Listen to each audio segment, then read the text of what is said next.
அன்புக்குரியவர்களே, நான் ஃபாத்திமா முசஃபர் பேசுறேன். ஒன்றிய அரசாங்கம் கடந்த ஆண்டில் வக்ஃபு திருத்த சட்டம் என்ற ஒரு கருப்பு சட்டத்தை கொண்டு வந்து முஸ்லிம் சமுதாயத்தின் மீது திணித்திருக்கின்றார்கள். இது முஸ்லிம் சமுதாயத்திற்கு எதிர்த்து அவர்கள் செய்திருக்கக்கூடிய முதல் சட்டம் அல்ல. ஷரியத்தில் நுழைவது, நம்முடைய உடை கலாச்சாரம், நம்முடைய உணவு கலாச்சாரம், நாம் இந்த நாட்டில் குடிமக்களாக இருக்க வேண்டுமா இல்லையா என்பதற்கு சவால் என்று தொடர்ந்து அவர்கள் தொடுத்து வந்திருக்கக்கூடிய சட்டங்களில் அடுத்த மிகப்பெரிய ஒரு பாதகமான சட்டம் வக்ஃபு திருத்த சட்டம்.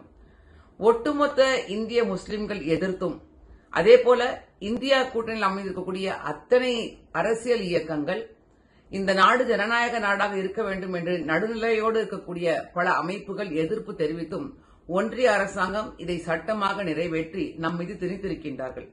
இது வெறும் முஸ்லிம்களுக்கு எதிர்த்த சட்டம் அல்ல.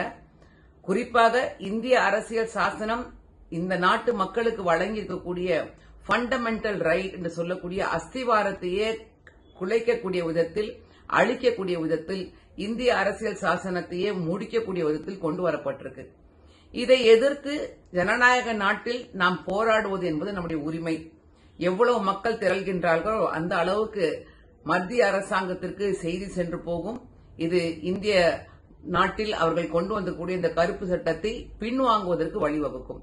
அதனால்தான் அகில இந்திய முஸ்லிம் தனியார் சட்ட வாரியம் ஜூன் மற்றும் ஜூலை மாதத்தில் இந்தியாவில் இருக்கக்கூடிய அத்தனை மாநிலங்களிலும் எல்லா அமைப்புகள், அரசியல் அமைப்புகள், அரசியல் சாரா அமைப்புகளை ஒருங்கிணைந்து இந்த சட்டத்துக்கு எதிர்த்து குரல் எழுப்புவதற்கு கண்டன ஆர்ப்பாட்டங்கள், போராட்டங்கள், வட்டமேஜை மாநாடுகள் நடத்துறாங்க.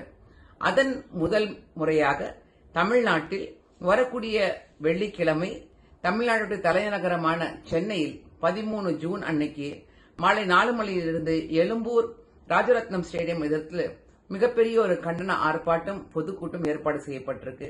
அதோடைய நோட்டீஸை நீங்க பாப்பீங்க. இதில் நான் குறிப்பாக என்னுடைய தாய்மார்கள், சகோதரிகள், தோழிகளை அறிக்கின்றேன். இது வெறும் ஆண்களை சார்ந்த ஒரு போராட்டம் அல்ல. நாம் அனைவரும் சமுதாயமாக இந்த நாட்டுக்காக ஜனநாயகம் இருக்க வேண்டும் என்பதற்காக, நம்முடைய முன்னோர்கள் நம் சமுதாயம் முன்னேறுவதற்காக வழங்கிக்கக்கூடிய இந்த சொத்து என்பது அல்லாஹ்வுக்கு சொந்தமான சொத்து. அதை காப்பாற்றுவதற்காக ஒருங்கிணைந்து செயல்படக்கூடிய காலம் இது. எனவே சகோதரிகள், தாய்மார்கள், தோழிகள் குடும்பத்தோடு வந்து இந்த போராட்டத்தில் கலந்து கொள்ள வேண்டும் என்று அன்போடு அழைக்கின்றேன். பெரிய இயக்கங்களுடைய தலைவர்கள், முஸ்லிம் இயக்கங்கள் மற்றும் இந்தியா கூட்டணியில் இருக்கக்கூடிய அத்தனை இயக்கங்களுடைய நிர்வாகிகள், தலைவர்கள் உரையாற்ற இருக்கின்றார்கள். அந்த கூட்டத்தில் நீங்கள் எல்லோரும் கலந்து கொள்ள வேண்டும் என்று அன்போடு அழைக்கின்றேன்.